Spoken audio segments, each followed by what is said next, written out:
All right, on this episode of Bare Knuckle Bowker, very excited to be talking to an individual competing at the looming BKFC Fight Night, which goes down on August 16th.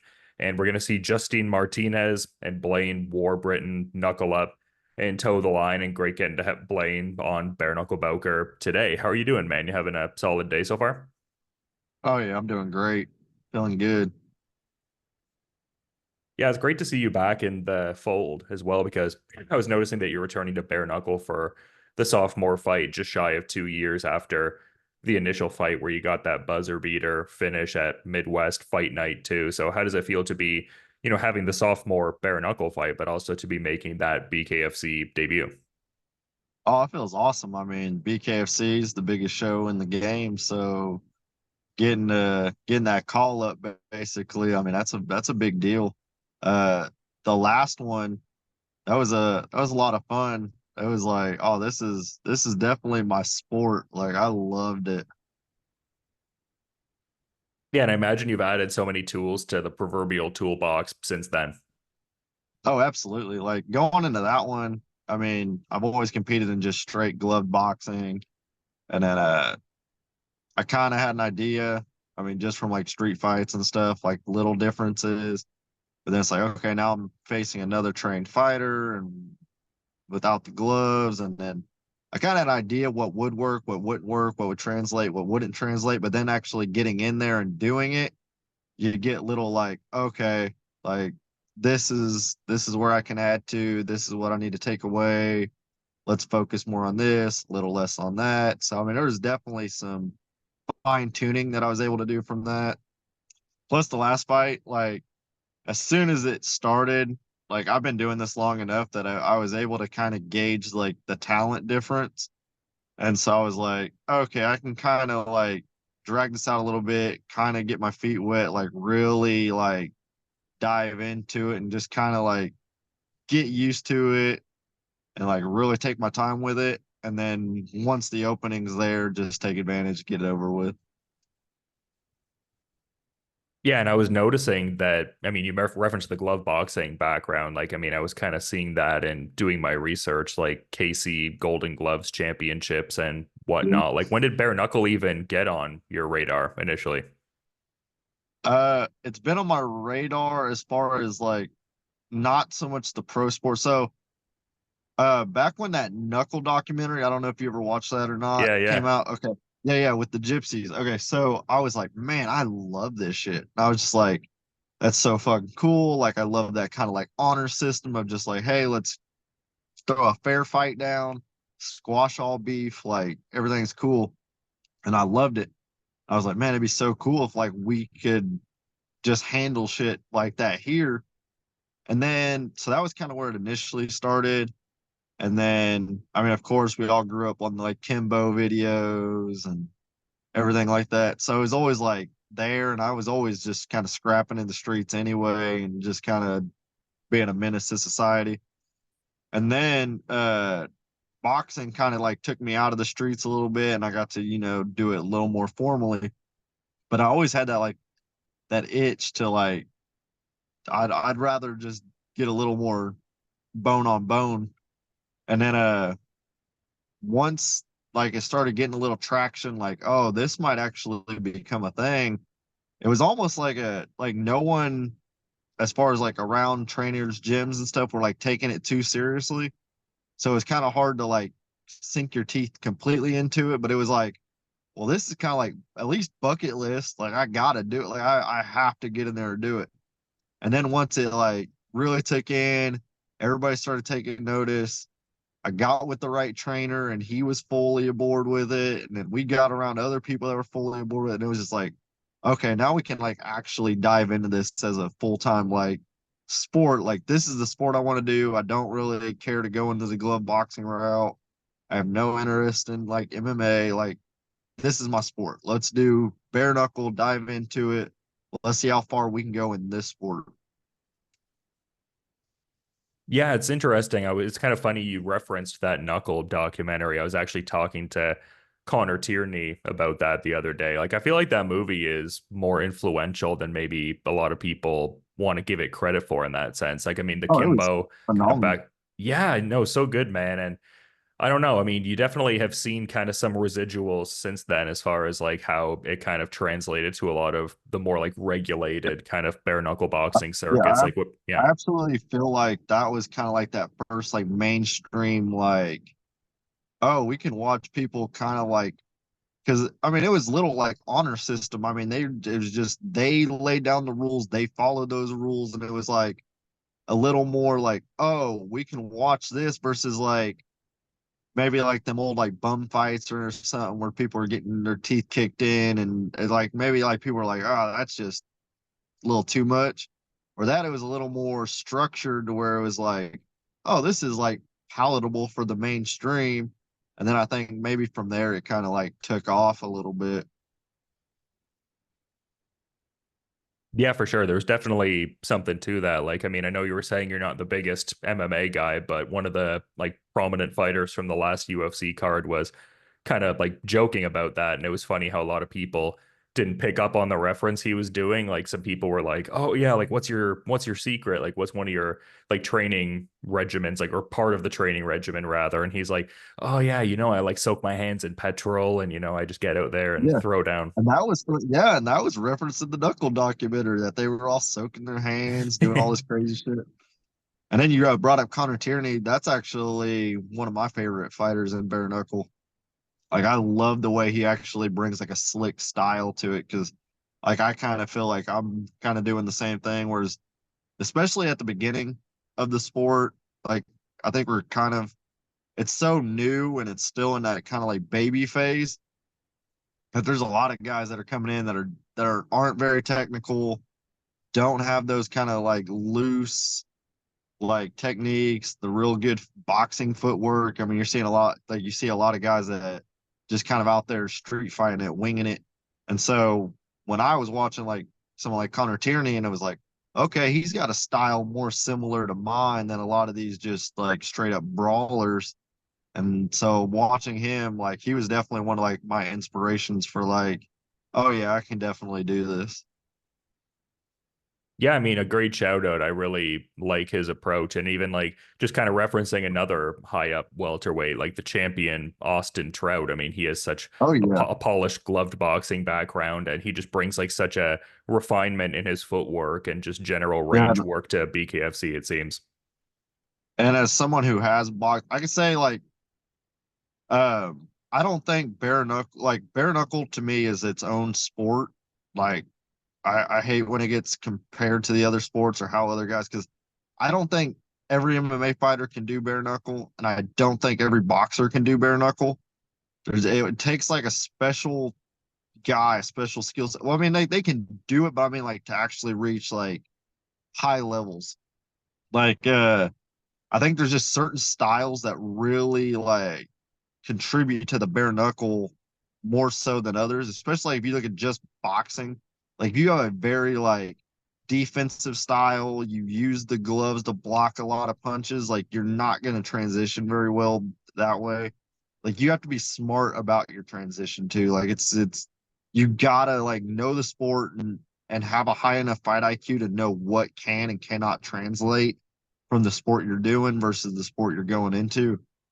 Like I think a lot of like the MMA guys, like I think they're kind of getting into it first, but I think they're gonna have to adapt as the sport evolves because a lot of them don't have very good jabs. A lot of them don't use a lot of really good footwork. They're just kind of like getting in, grabbing, throwing. Well, I think is more boxers that can actually use their fight IQ to translate boxing to bare knuckle. I think once guys start dominating with the jab and actually using footwork and angles and start teeing dudes up, I think that's going to be the next evolution of the sport. I think, like I said, I think it's just kind of in that baby phase where it's kind of like people are still trying to figure it out. Some guys really aren't on that level where some guys are. So there's a lot of skill gaps. Like I think as it goes on, you're gonna have a lot of these like lesser fighters drop out, and then this whole thing is just gonna be stacked with just killers. Yeah, it's interesting as much as like you said, the sport is in like a relative, period of infancy. It's like you've already seen even like small permutations of what the sport has kind of Mhm. been so far. Like it seemed like early on there was like a bit of a pattern with like certain guys like say Paulie Malignaggi or even DeMarcus Corley, where it's like they would fight a more MMA centric kind of guy and just it seemed like they were applying like just a pure like gloved boxing kind of idea to bare Yeah. knuckle, whereas like the difference with just Yeah. kind of even referencing a guy like Trout, it's like he almost understood that there were those differences and how to apply your jab. And I mean, still similar kind of ideas with the range work, but just as far as like how Yeah. to actually apply the technique and stuff like that. And he's also done great with the clinch work. Like when I last spoke to him, he was like, "Oh, I should have been doing this dirty boxing stuff for years." Like they say, I have a real knack for the clinch. So Yeah. it is just kind of interesting, man. Like I think like as I've kind of watched the sport develop from my position, it's become more of a thing where it's not so much like, oh, this is a perfect sport for MMA guys more so, or a perfect sport for boxers. It's just it's altogether unique entity and see how guys can apply their skills. Yeah, it's very much its own sport. Like I said, I train in MMA gyms, I train with MMA guys, I train in boxing gyms, I train with boxing guys. Like I very much move around. I'm very like cool with a lot of fighters. And so I just kind of get in, I work on stuff and like that's kind of where it's like my long-term goal is like opening a strictly bare knuckle gym. Because I do think like a lot of the fighters now, like I don't think anybody's really like started that like just strict bare knuckle movement. I think most guys are either in glove boxing gyms or they're in MMA gyms, and they're just kind of like the one-off bare knuckle guy in their camp, and like they're just trying to like figure it out on their own more so than everything being completely trained for this sport. Because I do think it's a different sport than the other two sports. And I think as it evolves, I think it'll be like MMA. Like everybody kind of started off in their one martial art, and they just trained it. And then now all of a sudden it's like, no, you're training MMA. You're not like growing up just training jujitsu, just training karate, just training boxing. Like if you want to be an MMA fighter, like you start in MMA. Like I think that'll eventually be where bare knuckle goes, where it'll just be guys training bare knuckle techniques, training the hands, training everything that'll work in bare knuckle. Because they said like with boxers, especially like Paulie Malignaggi or guys like that, like they got so I think a lot of it's like a little ego, where it's like, oh, I'll just box these guys up, like, and then not even pay any mind to it. But if you're actually a student of bare knuckle, the sport, like I think Paulie would probably do better now that he's like been commentating and actually like spending more time around the sport. Yeah, I'd agree. But like when he came into it, I think he probably had that like ego, like, oh, I'll just fucking jab this dude to pieces.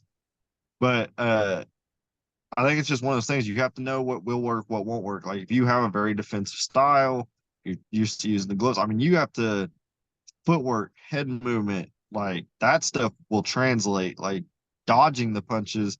But if you're trying to get in there and cover up, I mean, them you're missing like a lot of mass covering your head going from the glove to no glove, and punches are going to slip in that you are not used to slipping, especially when you're sparring with headgear, 16-ounce gloves or 18-ounce gloves. And now all of a sudden there's no glove. I mean, that is a massive difference. That's like when I spar, I've completely took blocking punches off the table for myself. Like I refuse to even like allow myself to cover up turtle and block punches. Like I've like handicapped that, like even while I'm sparring just straight boxers, like they can block however they feel, but I can't allow myself to like get in those habits. So once I'm in the ring, like my instincts aren't to go to those kind of techniques. So I'm constantly training like what techniques do I think will actually translate once I'm in there in the bare knuckle fights. So that's where I think a lot of guys are going to have to be smart and basically take their own tools away, even if it means eating a couple more shots in sparring sessions. But a lot of guys got to remember that's practice. Like, get hit in sparring. Who gives a shit? That way, once the fight comes, your natural instincts are to do the things that you need to do instead of fucking up and being. You still see it to this day where guys will turtle up, they'll try to cover up, and guys are teeing off, and every one of them punches is slipping. It's just a terrible defensive style for bare knuckle. Yeah, no, good to not get into those different like muscle memory related kind of habits. I definitely get where you're coming from, but I mean, a bit earlier I was referencing your, KC amateur boxing distinctions that you had. Like, is there really a certain sense of something to this bare knuckle FC debut being in Kansas City for you? Just the second bare knuckle fight being in KC? I won the Golden Gloves at Memorial Hall. That's like a really cool thing. Yeah, I won the Golden Gloves there at Memorial Hall, and now here we are, full circle, BKFC debut in Memorial Hall in Kansas City. Real cool to get to do that at home. That's gonna be a lot of fun. I'm gonna have a lot of people there, and then I'm sure I'm gonna win over a lot of new people too. Yeah, and speaking of new developments, it also looks like you are part of, GOAT Combat Agency now, like with Elvin Yep. Brito, who main events this August 16th card. So yeah, I love to Oh see yeah. that. Seems like there's a lot of developments there. Yeah, that's the as far as I'm concerned, like as far as bare knuckle goes, GOAT management is top tier. I mean, you have guys that come in from the UFC or other sports and they're already represented by whoever. But when you look at what GOAT management has done for bare knuckle fighters in particular, like you mentioned Elvin Brito, living legend, Lorenzo Hunt, legend, Arnold Adams, legend, fucking Tony Loco Soto, like about to win a title. I mean, there's just champions, champions, champions, living legends across the board. I mean, and that's just like your basic like top guy. I mean, there's even guys below that are on the management team that are doing big time. I mean, they got Daniel Alvarez out in South Korea right now, shooting one of the biggest Netflix shows in Korea called Bloodhounds. I mean, the things that like GOAT management is doing, like they're growing the sport of bare knuckle through like actual like homegrown in this sport bred up guys, and that's really cool. Yeah, it's great to see, man. And I guess just kind of honing in on your upcoming opponent here. I mean, he's someone who has definitely had a few fights on the bare knuckle circuit. He has like a Mhm. bit of like glove boxing and MMA experience too, though. And I mean, he's definitely fought some name guys like former flyweight title challenger JR Ridge and whatnot. Like, Yep. what are your thoughts on, I guess, just the general resume of Justyn Martinez and just what his, I guess, better skills are in bare knuckle from what you may have seen, I guess? Where I'll give him credit is I think he's kind of niched himself into the position of like gatekeeper because if you look at his resume, he's fought nothing but guys that are in the BKFC top five rankings. The exception to that is Austin Lewis, who he knocked out, even though it was ruled a no contest. He knocked him out at the bell. So it can be looked at either way, but it showed at least he has the power to put somebody out. He's aggressive and he'll bring a fight.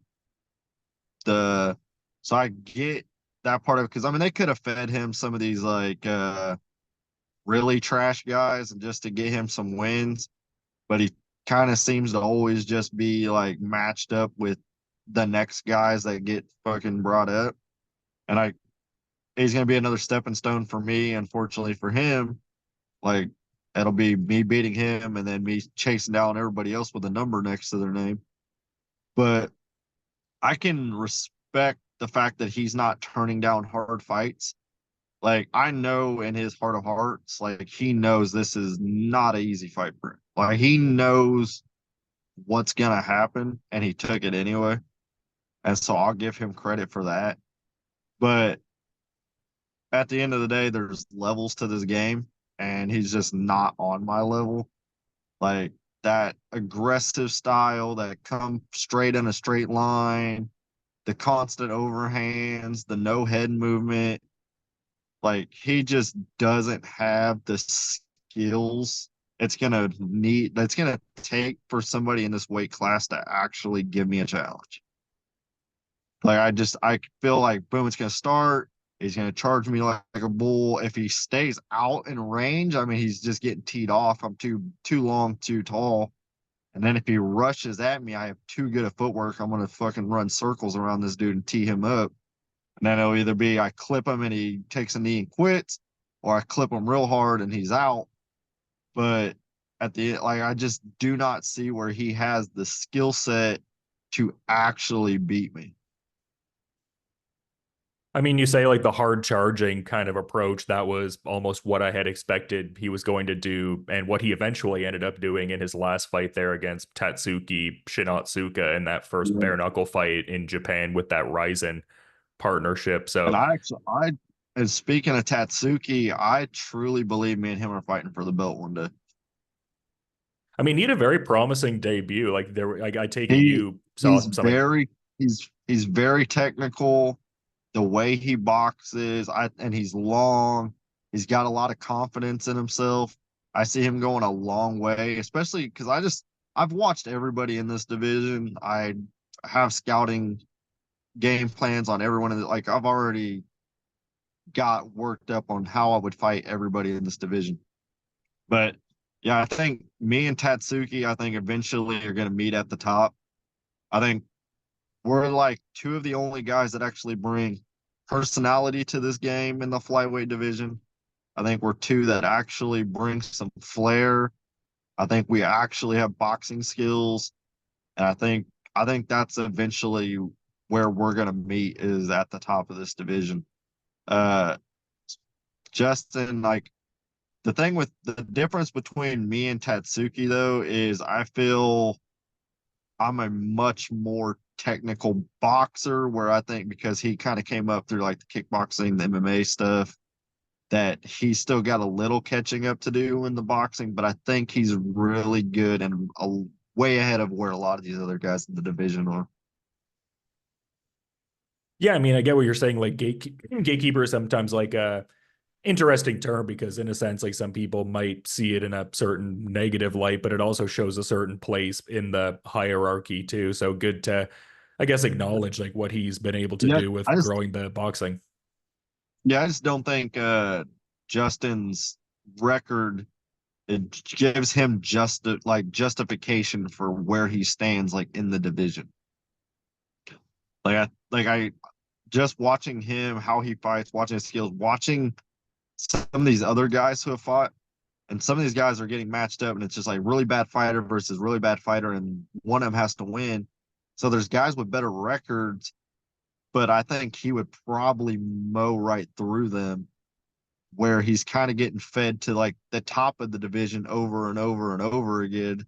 And so his record's not showing where he probably could be and where he probably could like give off like a image wise to like a casual fan.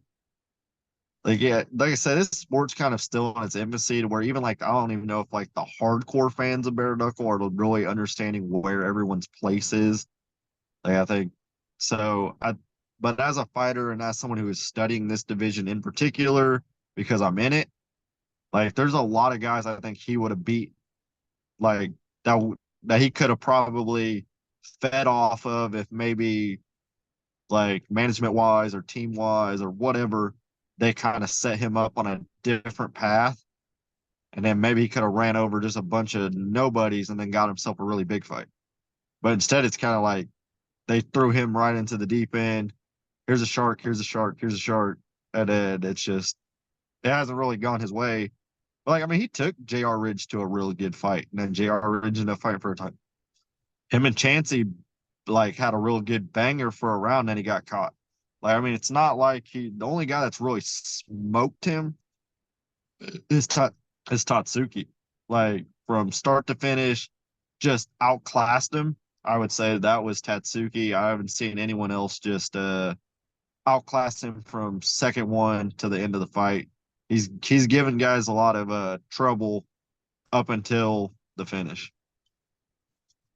Yeah, no doubt, man. And you kind of referenced the flyweight title before. Kind of an interesting scene for sure, just with John Dodson coming off that win on that Super Ryzen 3 show over Takaki Soya. And it seems like he was pseudo hinting at a potential Shinotsuka fight next, but also there's that Dagoberto Aguero rematch that could happen, and he's the number one contender. So a lot of cool potential at the top of the flyweight class, I it seems like. I think I think Dotson has failed as champion carrying this division, and I think his time's about up, and I think he knows it. Uh, like if you watch his last couple fights, he's not running through anybody like he was when they kind of fed him like some easier competition at first. Like he's just not a straight up boxer, and he kind of relies so much on closing the distance and his speed. He's real short, real compact, and he's just kind of relied on those elite traits. But as he's aging and he's slowing a little bit, like Aguero kind of showed it. Then he did an MMA fight in Ryzen and he lost. He lost the MMA fight. Then he comes back to bare knuckle with this fight, and it wasn't that great of a fight. Like he's like you just see like the little like it's chipping away, and I don't even think Aguero's that great, but he gave him a tough enough fight that Aguero's probably going to get that rematch. And I think Tatsuki beats both those guys. I think I beat both those guys. Like I think as time goes on, as the sport's going on, I think a lot of these guys are going to start falling off. Just such an interesting division. And I mean, I appreciate you giving that kind of breakdown. It'll be really intriguing from my perspective to see how everything kind of unfolds with that. But you've also been really great with your time, Blaine. I do also want to be mindful of the rest of your schedule, but appreciate having you on all the same. I just kind of wanted to give you the Oh yeah, floor though and see if appreciate maybe you had you. a oh yeah, no, for sure, man. I just wanted to see if maybe there was like any final thought you might have wanted to add as we're kind of wrapping up though. Oh yeah. August 16th, like you said, BKFC in Kansas City. I'm fighting Justyn Martinez. After I smoke him, everybody's on notice. That's the main thing. I want everybody to know. Like, I'm not here to take part. Like Conor McGregor said, I'm here to take over. Like, this is not I want to ease my way into the division. I want to fight this guy and this guy and this guy and work my way up to no. Like, I'm beating him, and then whether it's Chansey, whether it's Ridge, whether it's Randall, Aguero, Dotson, whoever it is in that top five with a number next to their name, I'm ready to give all them that smoke because I'm gonna run through them. I'm coming for that belt. Like I said, I think me and Tatsuki are gonna meet up there. I think Strode's another guy that everybody needs to watch out for at flyweight. I think he's got a lot of potential. There's some other dudes that are coming that I think are about to just run through these dudes in the top five. Like I think the top five we currently have are not the top five fighters in this division. And That's I kind th- of the I really interesting. think that Yeah, sorry, go I ahead. really think by the end of 2025, nobody that's currently sitting in the top five are going to be sitting in the top five. It kind of speaks to Like even I think like that's cool. yeah, it's like kind of like a I think microcosm in a way too. Like you were talking about how just like there is that like growth in the sport. It's still relatively young. Like I mean, flyweight. It's like flyweight is even a relatively newer weight category and everything. So just yeah, it'll be interesting to yeah, see how things develop. I imagine it'll be fairly rapid and just kind of interesting to see what happens. like when you look at who's in the top five and you look at like where BKFC started and the flyweight division started, you can see what happened. Like these were the guys that won fights initially, and then they all kind of fought each other, and they all kind of traded wins and losses with each other, and now they're all ranked, but all they've really fought competition wise is each other, so their resumes each other. Like there's a lot of new sharks coming that are about to eat these dudes. Yeah, it was going to be super interesting to see your debut and inclusion in the division. And yeah, good to shout out some other guys too. Definitely excited for this Justyn Martinez fight. And thanks so much for coming on Bare Knuckle Bowker and Hey, everything. Hopefully, appreciate you. the first of a few appearances for sure. But based on how you're talking, I Oh would yeah. imagine that's the case. But yeah, you have a good rest of your day, man. And looking forward to Hey, you peeping the too, fight bro. when it goes down. Oh yeah, thank you. Appreciate it.